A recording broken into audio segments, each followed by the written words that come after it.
El Sol de la Mañana sigue reforzando su oferta de contenidos y ahora presenta Perspectiva Económica con Magín Díaz, profesional de reconocida trayectoria pública, economista especializado en finanzas públicas y macroeconomía, egresado de la Universidad de Chicago. Perspectiva Económica, una mirada orientadora a los hechos más relevantes de la economía dominicana y mundial. Bueno, señores, qué bueno que tenemos hoy en vivo a Magín Díaz, entonces podemos intercambiar con él. Y si alguna pregunta surgiera de la gente, pues también. Entonces, Magín, buenos días, ¿cómo estás? Bueno, aquí estamos por primera vez presencial. Un placer de estar aquí con ustedes. Qué bueno, qué bueno. Vamos entonces, Magín, a arrancar con el primer año del presidente Abinader en términos fiscales. Buena pregunta. La próxima llamada. Mira, yo creo que el año fue muy bueno. Estamos en una pandemia. Es algo que no se había vivido en 100 años. Entonces, ¿cómo analizar la política económica y fiscal? ¿O qué nota ponerle? Y mi respuesta rápida es que fue muy bueno. Ahora, ¿por qué? Porque se siguió haciendo lo que se venía haciendo en materia económica. O sea, realmente no hay cambio y yo creo que eso es bueno. Así es. Sobre todo para darle certidumbre a este país de que aquí no va a llegar alguien y va a quitar los logros que son tangibles en materia de estabilidad económica, de baja inflación. Entonces, en política monetaria es el mismo Banco Central. El crecimiento que hay ahora es tan malo o tan bueno como lo era hace 1, 2 o 10 años. Yo creo que el crecimiento siempre es bueno. Sin crecimiento no hay nada. Y el país ha aumentado su nivel de bienestar en los últimos 50 años, sin duda, en gran parte por el crecimiento económico. Y el presidente tomó una decisión, vamos a dejar a las mismas autoridades que están desde Balaguer. Entonces, eso es un análisis de costo-beneficio político que él hizo porque ya no le luce criticar el crecimiento económico. Porque en realidad el crecimiento económico, el de ahora es tan bueno, tan malo, como yo dije, como el de antes. Y la economía se ha recuperado bien. Entonces, en materia monetaria es lo mismo. Y en materia fiscal, una cosa es lo que se dice, pero otra son los datos.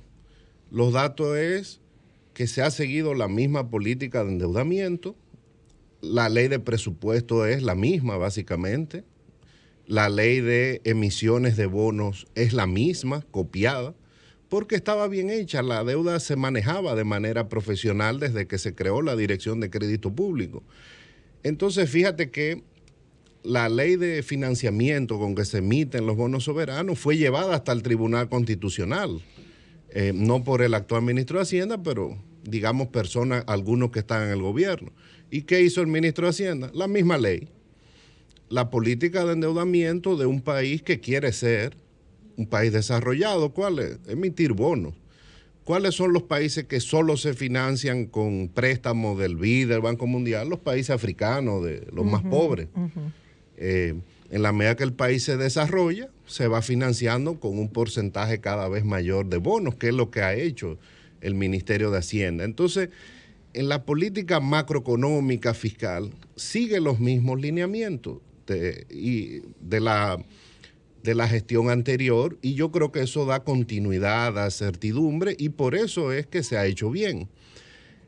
No hay tiempo todavía para decir que la calidad del gasto es mejor o peor. Claro, el PRM dice es mejor, pero no hay elementos. Han salido miles de personas de la nómina pública, han entrado miles de personas. Eso no significa que hay más calidad, podría ser, hay menos empleados públicos, pero el salario promedio es mayor, o sea, la nómina se mantiene, el gasto en nómina. Ahora, que yo creo que es muy bueno que el presidente tiene responsabilidad fiscal, ha demostrado que cumple sus restricciones presupuestarias, es decir, eso es bueno para los dominicanos, eso significa que la estabilidad macroeconómica, como ha sido desde los gobiernos de Leonel, se ha puesto como la punta de lanza del gobierno. No, aquí vamos a ajustarnos a lo que estamos gastando, sí nos tenemos que endeudar por la pandemia y seguiremos endeudándonos en los próximos años. ¿Es imprescindible la reforma fiscal para discutir el presupuesto del año próximo? O sea, todas las preguntas son difíciles. No, adelante. Mira, no es de vida o muerte. Yo escribí un artículo sobre eso el otro día. Se puede sobrevivir con precariedades, porque ¿qué es lo que pasa? El presidente no tiene holgura, no tiene dinero para gastar, porque de lo que se recauda, 25 o 30% es para pagar intereses. La nómina es rígida. Tú tienes el 4% de educación. Entonces, en eso que yo mencioné, en esas 3 partidas, se te va 60 o 70% del presupuesto. Entonces, por eso es que la inversión pública está deprimida. Entonces, el gobierno puede sobrevivir si no hace una reforma, si no aumenta. O sea, el gobierno lo que quiere es aumentar la recaudación. Bueno, puede sobrevivir, pero... La quiere aumentar, pero en las palabras del presidente Abinader, estamos hablando de una reforma de un componente muy popular, porque de lo que él habló es de reducir impuestos.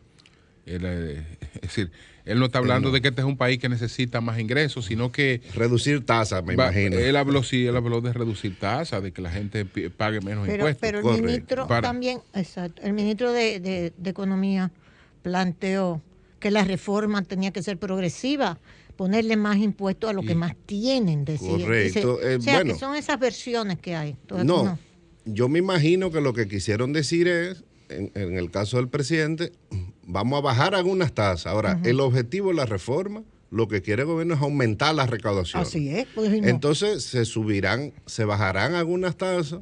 Es una estrategia un poco arriesgada, pero hay algunas tasas que podrían bajar, pero con el objetivo de recaudar más.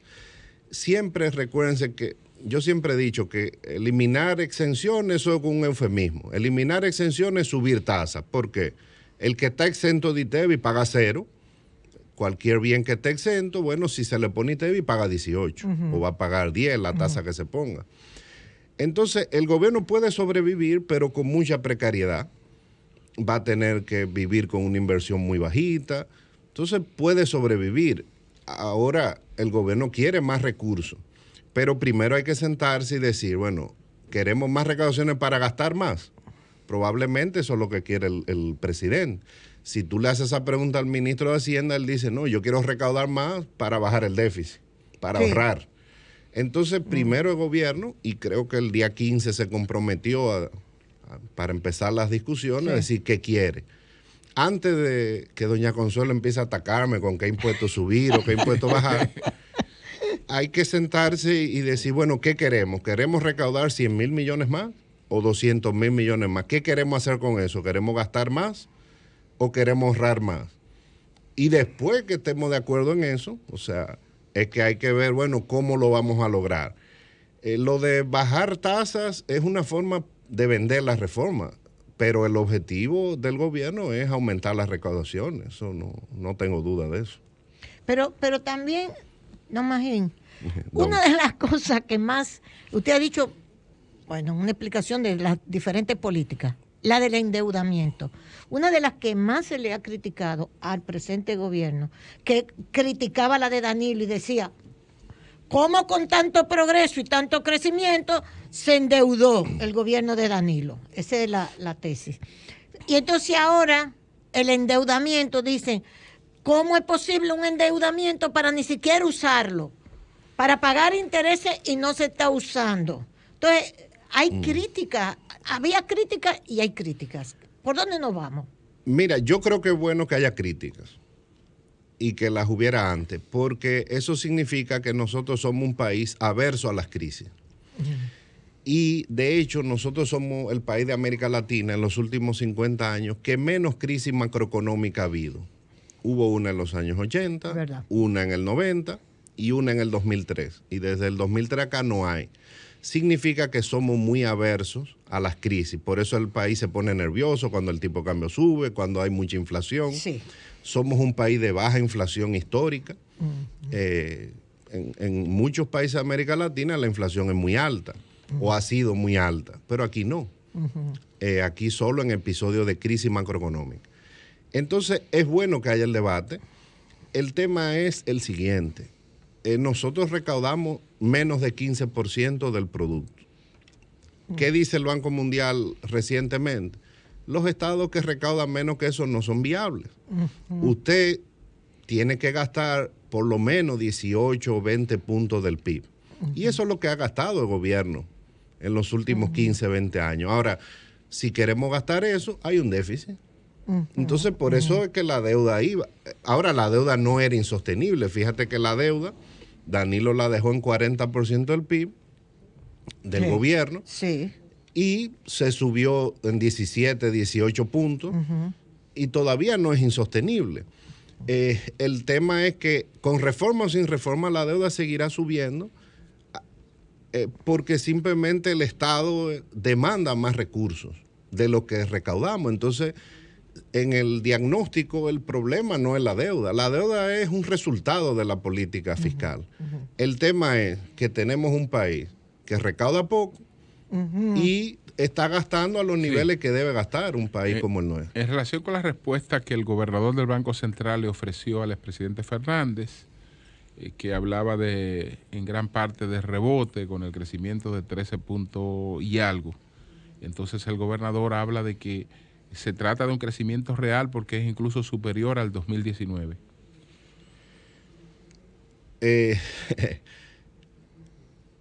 Hay dos componentes. La realidad es que ya con la última revisión, y de hecho yo lo había dicho aquí hace varios meses, la economía va a crecer más de 10%.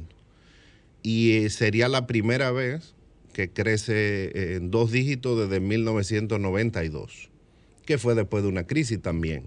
Entonces, un crecimiento mayor de 10 significa que hubo rebote, pero que nos colocamos por encima del año 2019. Entonces hay recuperación, que eso es lo que yo he dicho. O sea, efectivamente, a nivel de indicadores de crecimiento y del PIB per cápita y del Producto Interno Bruto en dólares, vamos a estar a niveles ya más altos que el 2019. Entonces, una parte es rebote, pero también hay crecimiento por encima del 2019. De hecho, en el marco macroeconómico que se revisó ahora, ya el PIB per cápita, el PIB en dólares va a ser superior al del 2019. O sea, la economía se ha recuperado rápidamente, en parte por las medidas monetarias y en parte por el empuje de la economía americana. Todas las ayudas que se han dado, que ha tenido un impacto en las remesas, en las exportaciones. Que decía doña Consuelo que ya se van a quitar esas ayudas. Ya en desde el Unidos. lunes. El lunes cerró el gobierno. Si se empiezan a desmontar. A desmontarlas. Lo que hay es que ver si en Estados Unidos pues se hace otro paquete. ¿Qué pasa ahí? Ahora el debate en Estados Unidos probablemente yo creo que no se haga porque la inflación está subiendo mucho. Entonces ellos tienen dos objetivos. El Banco Central de Estados Unidos es de los pocos bancos que tiene objetivos de inflación y objetivos de actividad económica. Como ahora la inflación es la preocupación, entonces y la economía está creciendo bastante, entonces tal vez tomen medidas para reducir la circulación. Exactamente. Bueno, pues muchas gracias, Magín. Bueno. Muchas gracias. Excelente este banquete que nos hemos dado en vivo. Ojalá que podamos repetir. Claro que sí. Magín, yo me acuerdo una vez que usted nos invitó, que dijo, bueno, aquí no hay reforma, aquí lo que hay que cobrar. Exactamente. Eso fue lo que se hizo. Eso fue lo que se hizo, yo lo recuerdo. Bueno, pues muchas gracias al licenciado Magín Díaz. Cómo no.